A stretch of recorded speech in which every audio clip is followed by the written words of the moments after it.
أبلغوهم فأنتم أدرى بهم، وقولوا لهم أن لسماسرة المتعة أن يتحدثوا عن العفة والشرف، وكيف لنادلي الحانات ألا يتحدثوا عن الكاسات وهم الساقي والحامل والتاجر والمسقي، بل كيف لسماسرة الحروب أن تدعي النزاهة وهم رعاة الشاة الذين تطاولوا في البنيان على حساب دماء اليمنيين. قصور وفلل وعمارات ومولات بنيت من نهب بيوت الأبرياء والمجهود الحربي والخمس والسدس، وما أهل لغير الله.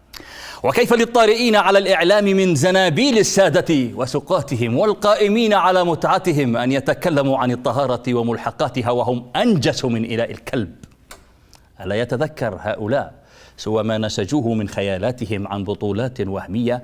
فقد كنا صامدين ل3 أيام بلياليها تحت قذائف الانقلاب المتساقطة علينا من كل حدب وصوب وعلى الهواء مباشرة، وكانوا في الحانات والمراقص وتحت أقدام سيدهم يلعقون الأحذية بحثا عن دور الثعالب بعد رحيل الأسود. كنا نخاطبهم بلغة العقل والحكمة باسم الأخوة والدين، عسى أن نجد فيهم عقلاء ونحذرهم من مغبة ما يصنعون وما وصلنا إليه اليوم بسببهم. ولم نكن نعلم أنهم مجرد أرجوزات ودمى يحركها أسيادهم من طهران، ولا كلمة لهم ولا عقل، وأنهم بقايا الفرس، وأن أخوتهم لفارس وليس لليمنيين الذين آووهم وأطعموهم من جوع وأمنوهم من خوف. يدعون زورا أنهم أحفاد رسول الله وأن لهم ذلك، فكيف لحفيد رسول الله أن يقتل الأبرياء ويفجر المساجد وينتهك الحرمات ويسرق أموال المسلمين ومنازلهم؟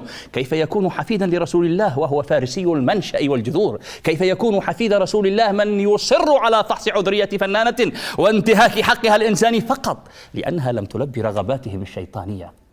كيف يدعون وصلا بآل بيت رسول الله وهم لصوص الحظائر وتجار المخدرات والحشيش والأعضاء البشرية والأسواق السوداء؟ وكيف يدعي الانتساب لآل بيت رسول الله من يقطع طريق المسلمين ويروع الآمنين ويحرق زرعهم ويقطع نسلهم ويسرق رزقهم وينتهك حرماتهم ويسلب حقوقهم وينهب رواتبهم؟ فقد صدق الشاعر فؤاد الحميري الذي قال: أن اتجهت فقد تركت مآسيا تدمي البلاد بعرضها والطولة. سل مسجدا دمرته وأهنته، هل يا تراه تقربا مقبولا وصروح علم كلما هدمتها؟ أتراك فعلا تقتل إسرائيل واليوم في صنعاء تزعم واهما قد جئتنا للمعضلات حلولا؟ يا فاقدا للشيء لا تعطيه، قد فهم الدروس الشعب يا قابيلا.